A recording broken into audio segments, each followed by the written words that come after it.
अध्यात्म मार्फत शान्तिको खोजी र खोजीको एउटा सानो प्रयास।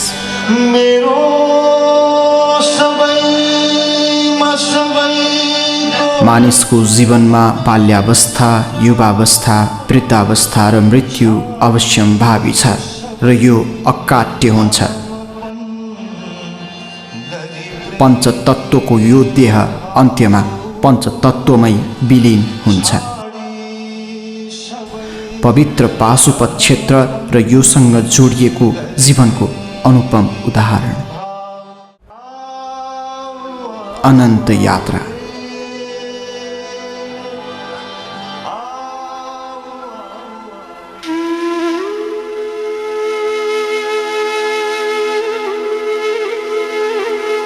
यो धरती, यो आकाश अनि यो ब्रह्माण्ड, चराचर जगतभित्र बाँधिएको मानव जीवन एउटा यात्रा हो भने हामी अनन्त यात्री।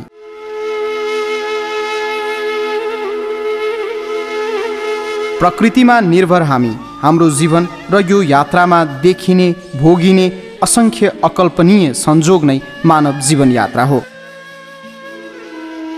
र यो अनन्त यात्रामा दुई क्षणको भेट र स्मृति बाहेक अन्य सबै मात्र संजोग हुन्।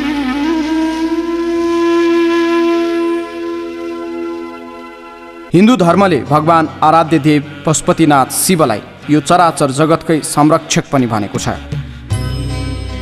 विष, भाङ, धतुरो खाई नागको माला, मृग चर्मको पोसाक लगाएका जटाधारी बाबा शिव हुन्। शिव पुराणमा अझ शिवको वर्णन अनन्त निराकार, देवहरूका पनि देव महादेव भनिएको छ। अनि तीर्थहरूमा महातीर्थ पशुपतिनाथको दर्शन गरिएन भने त पुण्य प्राप्ति पनि हुँदैन भनिएको छ। साँच्चै नै काठमाडौँको पूर्वी क्षेत्रमा अवस्थित पशुपतिनाथको मन्दिर अद्वितीय नै छ। यो पावन भूमिमा एक किसिमको ऊर्जा पाइन्छ। यहाँ आएर मैले दर्शन गरिसकेपछि एउटा नयाँ कुरा, एउटा नयाँ विचार चाहिँ मैले लिएर म बाहिर निस्कन्छु। यहाँ पे आने से मालूम पड़ता है कि अपनी हमारी जो वाइब्रेशन है, हमारी बॉडी में जो उसका वाइब्रेशन आता है, तो भगवान साक्षात यहाँ पे है, उसका साक्षात्कार हमें होता है। दर्शन गरेपछि अब धर्म हुन्छ हुँदैन। पञ्चमुखी शिवलिङ्गको पूजा पशुपति दर्शनको मुख्य पूजा हो। पञ्चमुखी शिवलिङ्गको उचाइ 1 मिटरको रहेको छ र यही पञ्चमुखी शिवलिङ्गको दर्शन नै वास्तवमा पशुपति दर्शन हो। ज्योतिर्लिङ्गको रूपमा वर्णित पशुपतिनाथको शिवलिङ्ग वास्तवमै ज्योतिर्लिङ्ग भने नहुन सक्छ। ज्योतिर्लिङ्ग भनेको आगोको आकार है। आगोमा त भनेको तातोपन हुन्छ, हिट हुन्छ। वास्तविक ठाउँ यो होइन। अहिले जुन मन्दिर हुनुहुन्छ अहिले, त्यो ठाउँ पशुपतिनाथको वास्तविक ठाउँ होइन। त्यो ठाउँ अर्कै ठाउँमा छ। ज्योतिर्लिङ्ग भनेको शिवलिङ्गै हुनुपर्छ भन्ने छैन। पत्थरको कुनै टुक्रा पनि हुनसक्छ र त्यो ठाउँ अन्तै छ। त्यो थाहा पाउने मान्छे छन् यहाँ। तिनीहरूलाई पत्ता लगाउन सकेदेखि त्यो कुरो निश्चित हुन्छ। पशुपतिनाथ वास्तविक पशुपतिनाथ यिनै होइनन्, यी पछि थापिएका हुन्। विश्वरूप मन्दिर लिएर एउटा पत्थर छ जुन ठाउँमा बसेपछि तातो हुन्छ अरे। त्यो बस्दापछि त्यो ढुङ्गा तातो भएर आउँछ भन्ने ठाउँ बारेमा मैले सुनेको छु। ज्योतिर्लिङ्ग पशुपति ज्योतिर्लिङ्ग त्यही हो कि भन्ने मेरो एउटा अनुमान, एउटा कता कता डिस्टेन्ट त्यो छ हेर्नु।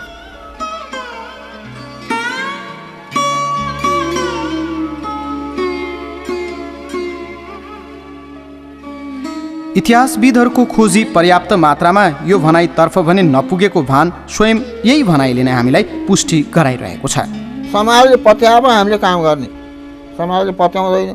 म बिहान गएर पशुपतिनाथको पूजा गर्न ल्याएको बेलामा पुजारीलाई, गुरुलाई, भट्टलाई ल एकदिन छर्नुहोस् त्यहाँ, म त्यो बाफ आएको हो कि होइन, आएको छ कि म छाम्न पाऊँ भन्नु म सक्दिनँ, पाउँदिनँ है।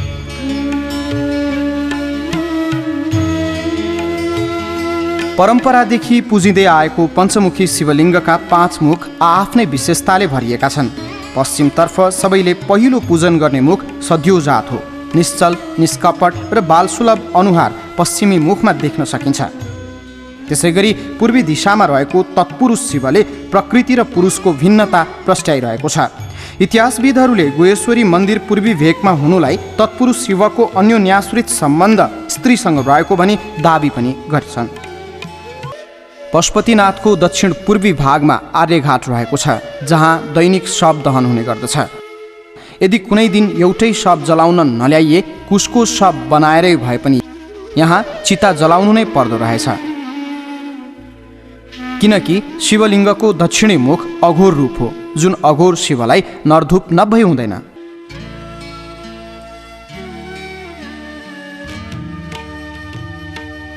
उत्तरी दिशामा कैलाश पर्वत रहेको छ। पवित्र हिमवत खण्डको पावन भूमि नेपालको उत्तरी दिशामा मुख फर्काएर बसेका वामदेव रूपी शिव स्वयंमा शान्त प्रकृतिसँगको एउटा अनुपम मेल हो। पञ्चमुखी शिवलिङ्गलाई दिनहुँ बिहान पञ्चामृतले लेपन गरी पवित्र जल अभिषेक गराइन्छ। पञ्चामृतमा दूध, दही, घिउ, सक्खर र मह हुन्छ। दही छ्यार अर्थात् एसिड हो भने सक्खर र महमा गुलियो अर्थात् कार्बनको मात्रा हुने गर्छ। दैनिक एसिड र कार्बनको लेपले शिवलिङ्गमा कुनै क्षयीकरण नदेखिनु ईश्वरीय शक्ति हुन सक्छ, सबैले यही विश्वास गर्छन्। अझ भन्नेहरू शिवलिङ्ग पारस पत्थर हो भन्दछन्। ईसाको 8औं शताब्दीतिर नेपाल भ्रमणमा आएका शङ्कराचार्यले पशुपतिनाथको पूजा अर्चनालाई व्यवस्थित गर्न भारतका ब्राह्मण पुत्रलाई नित्य पूजामा लगाउने व्यवस्था मिलाए। मूल भट्टलाई रावलको पदवी धारण गराइयो भने अन्य 4 भट्ट पूजाआजा गर्ने काममा नियुक्त भए। भट्टको चयन राजाले गर्दथे। अब राजतन्त्र यो देशमा इतिहास भइसक्यो। विदेशीलाई मन्दिरको पुजारी बनाउँदा आर्जित सम्पत्ति विदेशी हो भन्ने विवाद यतिखेर निकै चुलिँदै गएको छ। पहिला राजाले नियुक्ति गर्ने भट्ट अब अहिले कसरी गर्ने भन्ने खालको नियमहरू बन्दैछ। त्यो बनिसकेपछि हुनसक्छ नेपाली भट्ट पनि हुन नहुने पर्खिनुको कुरा के छ र, होइन?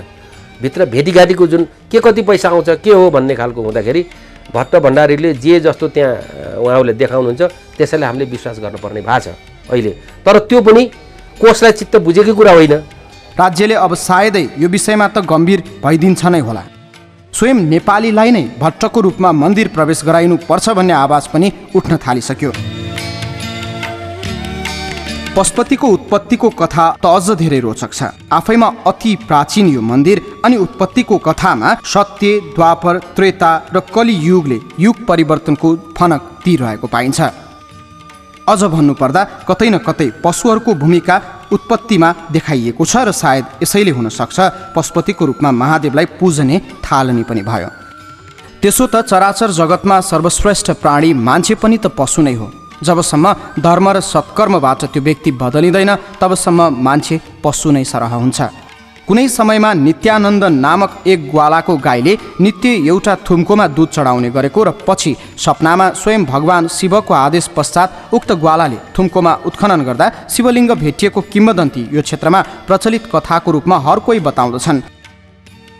अझ शिवपुराणकै 351 नम्बरको श्लोकमा यो शिवलिङ्गबारे वर्णन गरिएको पाइन्छ, जसले गर्दा पशुपतिनाथको प्राचीनतालाई अझ उजागर गरिरहेको छ। तर वस्तुगत अनुसन्धान र भेटिएका अभिलेख अनुसार किराँती कालका विरूपाक्षको मूर्ति र लिच्छवी कालका राजा महाराजाले मन्दिर बनाउने, जीर्णोद्धार गर्ने र यथाशक्य आफ्नो साहस र सामर्थ्यले भ्याएसम्मका केही चढाउने कथाहरूदेखि लिएर शाहवंशीय राजा अन्तिम राजाको रूपमा आएकाले चढाएका केही वस्तुहरू समेत पशुपतिमा भेट्न सकिन्छ। 1584 देखि 1614 सम्ममा राज गरेका मल्ल राजा शिवसिंह मल्लले मन्दिरलाई पुरा अहिलेको जस्तो स्वरूपमा जीर्णोद्धार गराइदिएको र 1640 मा प्रताप मल्लले मन्दिरसँगै वासुकी नाग देवताको मन्दिर पनि स्थापना गरेको भनी उल्लेख भएको पाइन्छ। अझ समय समयमा विभिन्न राजा एवं शासकले पशुपतिनाथको सम्मानमा केही न केही चढाएको पनि भेटिन्छ।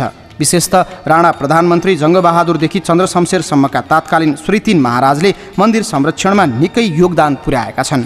राजा महेन्द्रको शासनकालमा मन्दिरको बाहिरी प्रवेशद्वार लगायत भित्री भागको जीर्णोद्धार गरिएको छ र अझ तत्पश्चात जीर्णोद्धारको नाममा भएका पुराना संरचना ध्वस्त पार्ने र नयाँ निर्माण गर्ने क्रमको थालनी पनि यही समयबाट भएको प्रस्टिएको छ, जसको ज्वलन्त प्रमाण 3 तले उन्मत्तेश्वर भैरवको यो मन्दिरले अहिले वास्तविक स्वरूप जीर्णोद्धारको नाममा पुरै फेरिसकेको छ।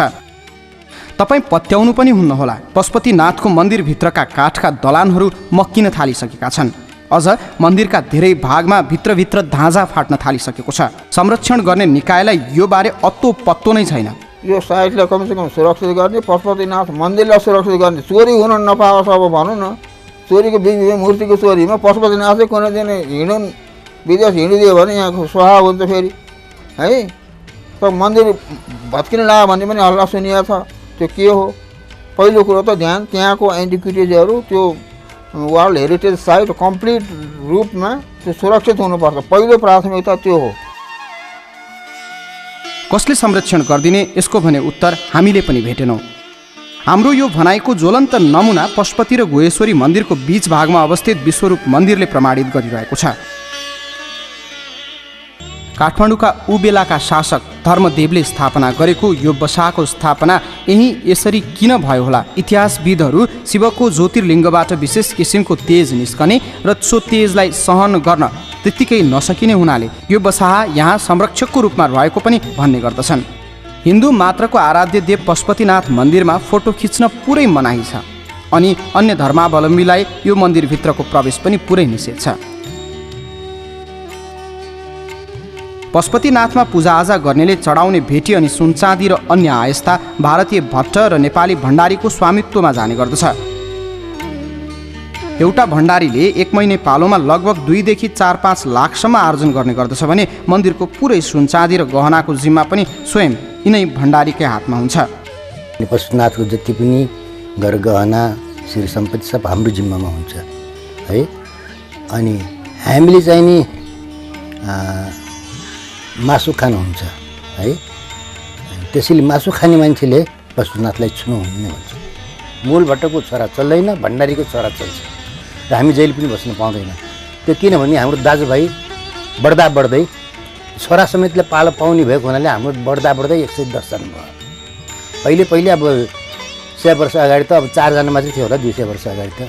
त्यसमा बढ्दा बढ्दै सन्तान बढ्दा बढ्दै त्यो त अंश बढ्दा भएको जस्तै हो है। त्यसैले हामी चाहिँ नि एकजना मेरो पालो चाहिँ नि 12 वर्षमा 11 वर्ष 12 वर्षमा आउँछ। भण्डारी परिवारभित्र जन्मने बालक जन्मिए लगत्तै भण्डारी भने नहुने रहेछ। बाजा बजाएर रीति र परम्परा अनुसार भित्राइएका बुहारीबाट घरमै जन्मिनुपर्छ अनि मात्र तब त्यो छोरा भण्डारी हुन पाउँछ। पहिले त हस्पिटल यहाँ छैन त, वीर हस्पिटलै जानुपर्छ होइन। त्यो हुनाले अब यहाँ खोला पारी हुँदैन। खोला कटेर गएर बच्चा हुँदैन। त्यसो भए पुजारी भएन। भएन। पशुपतिको पूर्वी दिशामा आर्यघाट, सूर्यघाट र गौरीघाट रहेको छ। शव दहनको लागि प्राय आर्यघाट नै आउने गरिन्छ। प्रति शव दहनमा यहाँ निश्चित दर रेट तोकिएको छ, तर त्यही दर रेट अनुसार मात्र शव दहन यहाँ नहुने रहेछ। हैसियत र औकात हेरेर मान्छेलाई मोलतोल गरिने यहाँ नराम्रो प्रथा चलिसकेको छ। कति लिनुहुन्छ एउटा लास जलाको? 540 त्यहाँ रेट हुन्छ होइन। अनि हेरे 200-400 रुपियाँ थपिन्छ।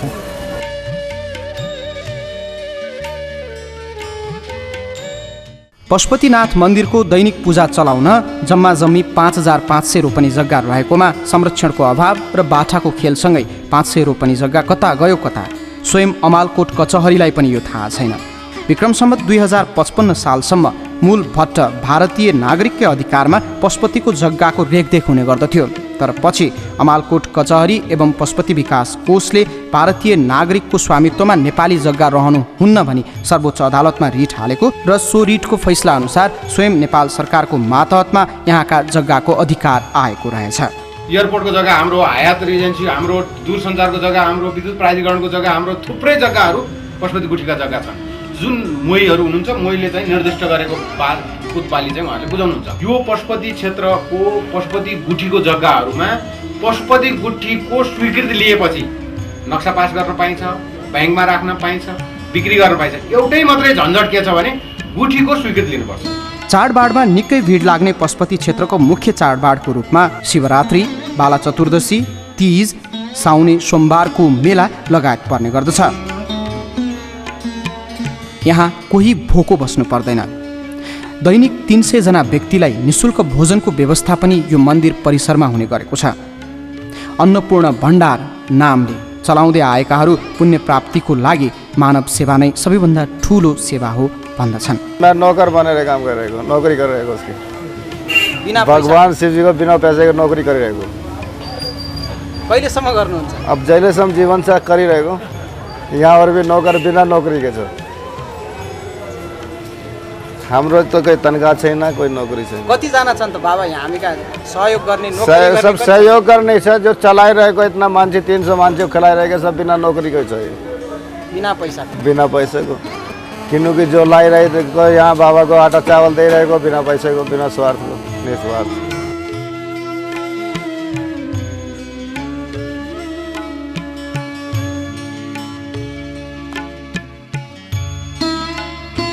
मन्दिरभित्र प्रहरी निरीक्षकको कमान्डमा 66 जनाको टोली सुरक्षाका लागि खटिएका छन् भने परिसर बाहिर यतिखेर अस्थायी प्रहरी पोस्ट पनि खडा गरिएको छ।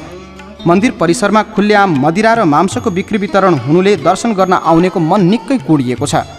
विशेषतः पशुपति क्षेत्रको जय बागेश्वरीबाट झर्दा इँटा टोलका सडकका दायाँ बायाँ खुलेका भट्टीहरू र मन्दिरको पूर्वी दिशामा अवस्थित राम मन्दिरभित्रै मदिरा एवं गाँजा चरसको खुल्लम खुल्ला बिक्री न कसैले रोक्ने चासो लियो, न ध्यान नै कुनै निकायले दिएको भेटियो। तिनले अब सबैले कन्ट्रोल गर्नै सकिन्न, किन मागेर बस्छन्, अन्नपूर्ण नजिक छ, अन्नपूर्णमा खाना खान आउँछन्, सबैले छानबिन गर्न पनि सकिन्न।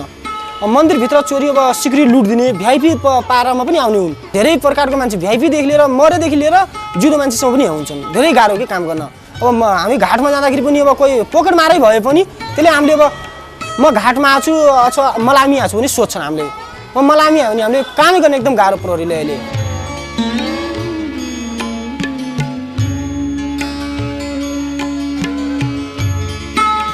पशुपति मन्दिर पूर्वमा त्रिभुवन विमानस्थल, दक्षिणमा तिलगङ्गा, उत्तरमा बागमती किनारा र पश्चिममा जय बागेश्वरीसम्म फैलिएको छ। मन्दिर दुई तल्ले पगौडा शैलीको छ भने पित्तलका छाना र सुन र चाँदी लेपन गरिएका द्वारसँगै सुनकै गजुरले मन्दिरको शोभा भने निकै बढाएको छ। मन्दिर परिसरमै रहेको श्लेष्मान्तक जङ्गललाई मृगस्थली पनि भनिन्छ। नामलाई सदुपयोग गर्दै मृग बाटिका अहिले पनि देख्न सकिन्छ, जहाँ मृगहरू चरिरहेका हुन्छन्।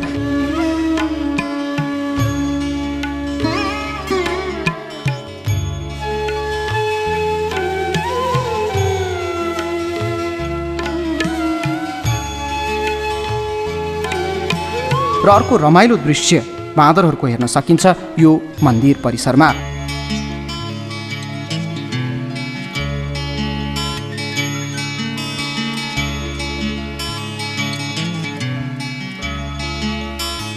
पशुपतिनाथ मन्दिर र योसँग जोडिएको जीवनमा मृत्यु पर्खेर बसेका भन्न मन पराउने वृद्ध बाआमाको एकमात्र आश्रयस्थल पशुपति वृद्धाश्रम मन्दिरको आडैमा दक्षिणपट्टि रहेको छ भने काजक्रिया गर्न सजिलो होस् भन्ने हेतुले क्रियापुत्री सेवा सुविधा केन्द्र नवदुर्गा थानको आडैमा स्थापना गरिएको छ।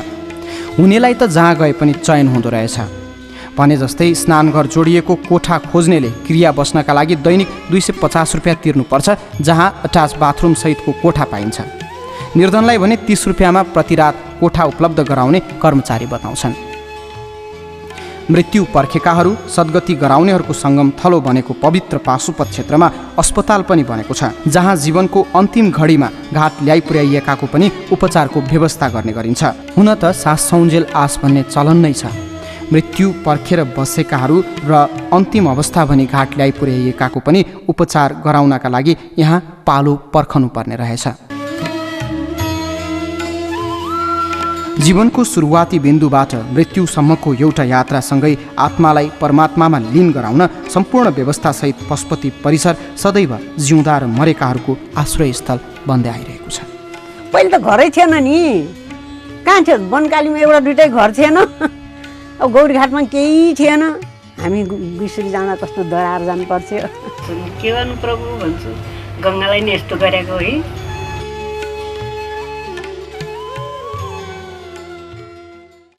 प्राणीको जीवनको अन्त्य मृत्यु हो अनि शरीर खरानी पश्चात मात्र मानसपटलमा स्मृति बाहेक केही बस्दैन।